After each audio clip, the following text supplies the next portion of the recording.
नमस्कार दोस्तों, मेरा नाम है चंदन पोद्दार और बात करेंगे आज बिजनेस न्यूज में एक एक्सक्लूसिव रिपोर्ट की जो कि छपी है ब्लूमबर्ग के अंदर। ब्लूमबर्ग की इस रिपोर्ट को रीपब्लिश किया बिजनेस स्टैंडर्ड ने आज के न्यूज़पेपर में और उसके की पॉइंट्स जो है मैं आपके साथ डिस्कस करना चाहता हूं। देखिए, अगर आप भारत देश में रहते हैं तो भारत की इकोनॉमी को समझे बिना यहाँ पर ग्रोथ नहीं ले सकते।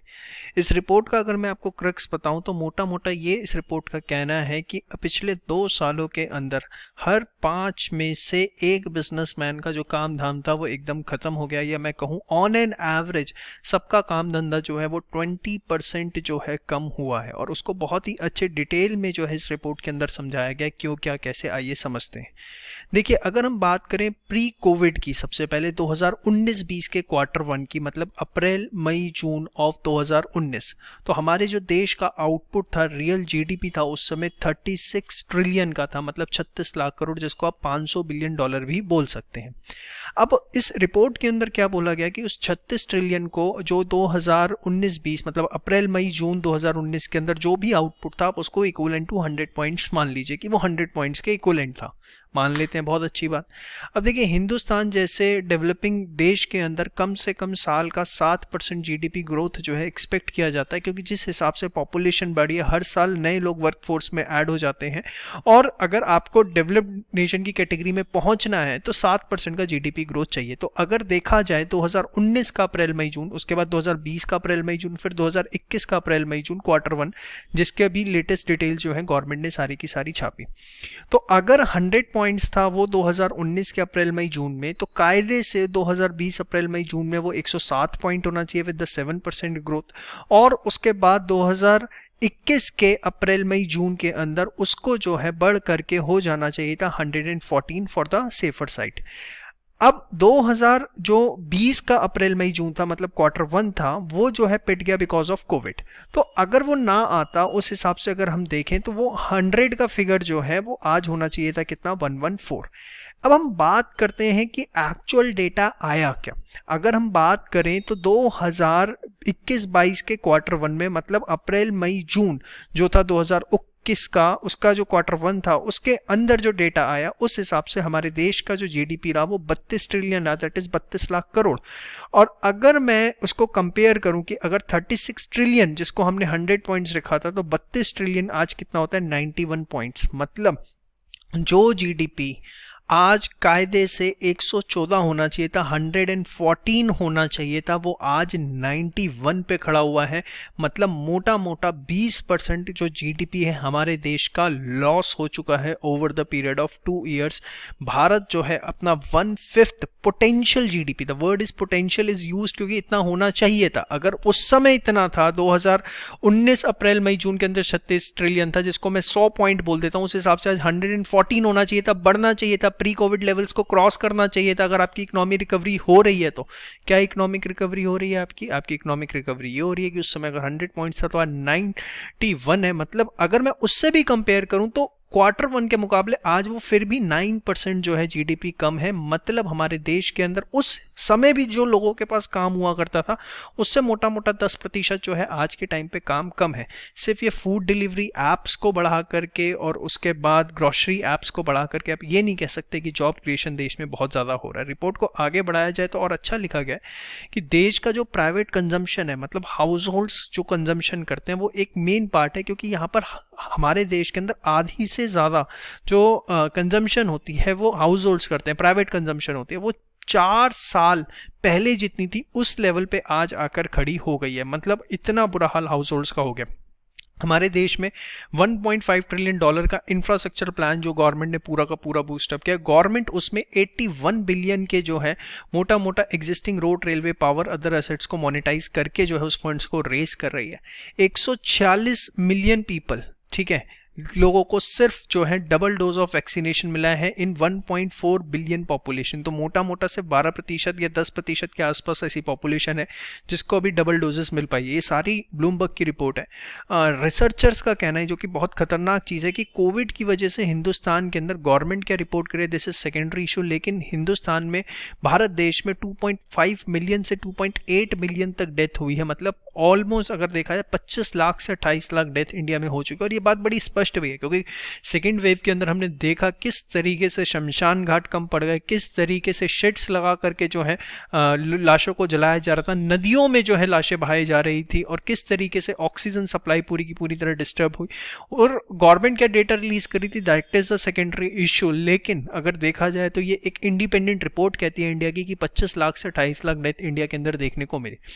देखिए ब्लूमबर्ग के अंदर ऐसा लिखा हुआ, और ये बात कहीं ना कहीं तक सही भी है, कि भारत की जो इस समय इकोनॉमिक स्ट्रैटेजी है वो सारी की सारी है कि सप्लाई को किसी तरीके से जो है बढ़ाया जाए। और ये पोस्ट कोविड नहीं है, ये कोविड से पहले भी था। अगर देखा जाए तो हमने देखा कॉर्पोरेट टैक्स जो कि 30% के आसपास हुआ करता था, गवर्नमेंट ने घटा के उसे 22.5% लेके आ गई थी, कोविड से पहले ही ले आई थी। ठीक है, $28 बिलियन के जो है प्रोडक्शन लिंक्ड इंसेंटिव जो है गवर्नमेंट ने अनाउंस किया। तो सारा का सारा फोकस अगर गवर्नमेंट का देखा जाए तो वो सिर्फ एक तरफ है कि किस तरीके से कॉर्पोरेट के अंदर जो है सप्लाई को बूस्टअप दिया जाए।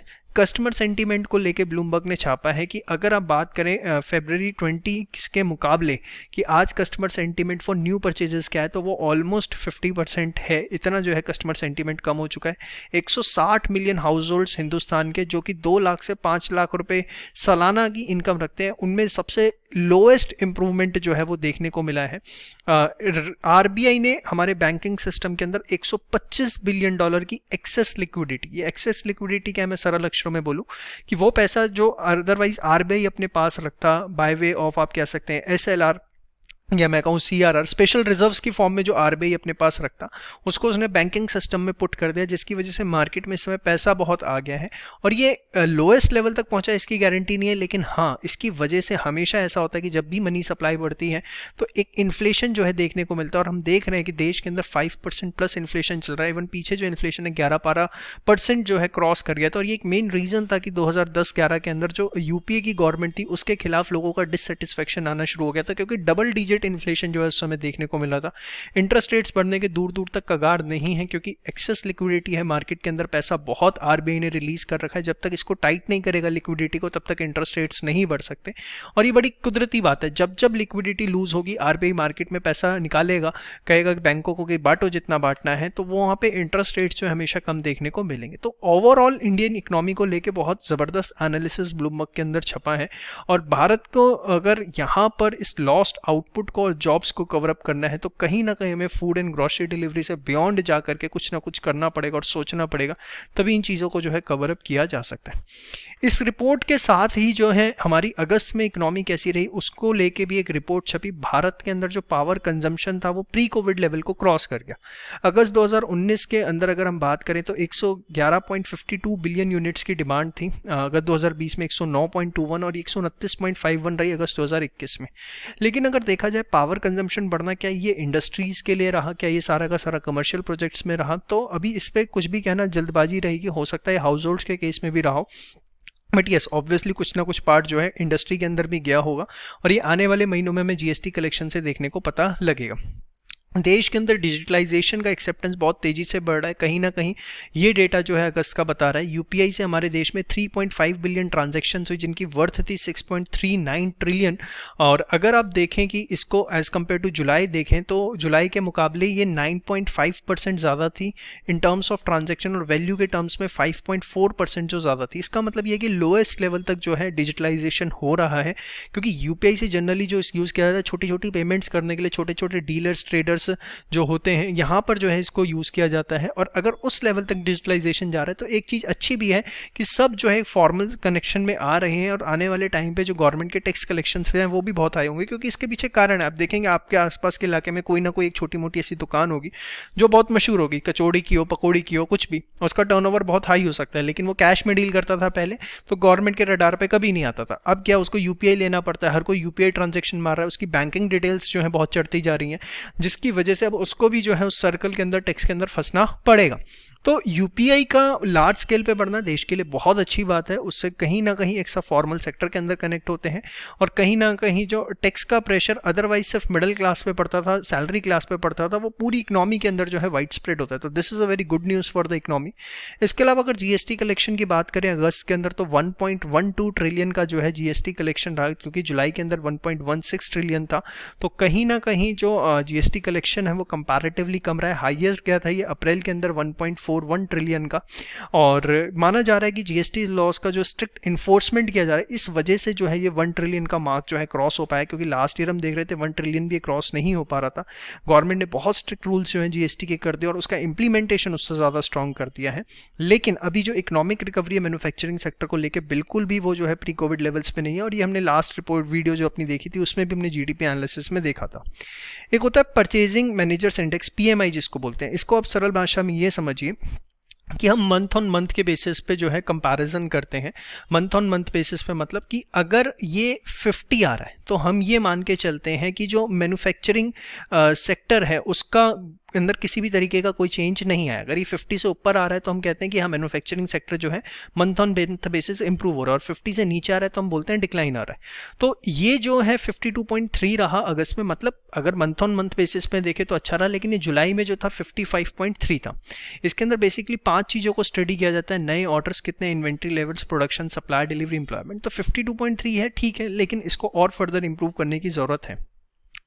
इसके अलावा एक गुड न्यूज़ जो हमारी इंडियन इकोनॉमी के लिए आई वो ये थी कि इंटरनेशनल मॉनेटरी फंड ने जो हमारा एसडीआर कोटा है वो बढ़ा के $12.57 बिलियन से अचानक $17.86 बिलियन कर दिया, क्योंकि हमारे फॉरेन एक्सचेंज रिजर्व जो है बहुत ज़बरदस्त तरीके से बढ़े। अब एसडीआर होता क्या, मैं आपको बड़े सिंपल वर्ड्स में बोलूँ कि देखिए, अगर आपको किसी भी तरीके का विदेशी ट्रेड करना है तो हम मान के चलते हैं कि डॉलर जो है एक फॉरेन करेंसी है जिसके अंदर सारा का सारा विदेशी ट्रेड किया जाता है।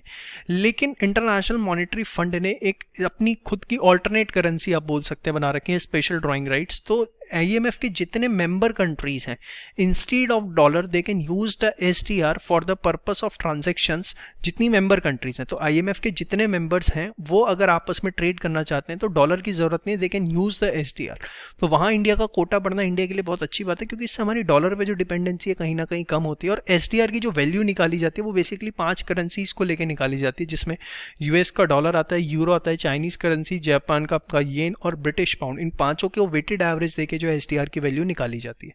तो यहां पर भी जो इस सेगमेंट पे बहुत अच्छी न्यूज़ है। लेकिन अगर ओवरऑल एनालिसिस को मैं समझने की कोशिश करूं तो कहीं ना कहीं गवर्नमेंट को जो है, अगेन मैं बार बार कहता हूं कि लोएस्ट क्लास को जो है कहीं ना कहीं जॉब अपॉर्चुनिटीज़ प्रोवाइड करने की बहुत ज़्यादा ज़रूरत है, और प्रोडक्शन के अंदर एक ज़बरदस्त बूस्टअप जो है इंडिया के अंदर आना बहुत ज़्यादा ज़रूरी है। अदरवाइज ये जो हम देख भी रहे हैं कि हर घर में ये बात होती है धंधा डाउन हो गया, धंधा डाउन हो गया, और ये बहुत वाइड स्प्रेड बात है। और ये इस चीज़ से बड़ा क्लियर भी पता लग रहा है कि लगभग 20% जो है नौकरियां, या मैं कहूँ काम धंधे जो है लोगों के समाप्त हो चुके हैं। तो ये थी आज के पूरा का पूरा एनालिसिस। कैसा लगा कमेंट सेक्शन में ज़रूर बताइएगा। पीपीटी आप हमारे टेलीग्राम चैनल से ले सकते हैं। Do subscribe this channel for all the latest news and updates. जय श्री श्याम।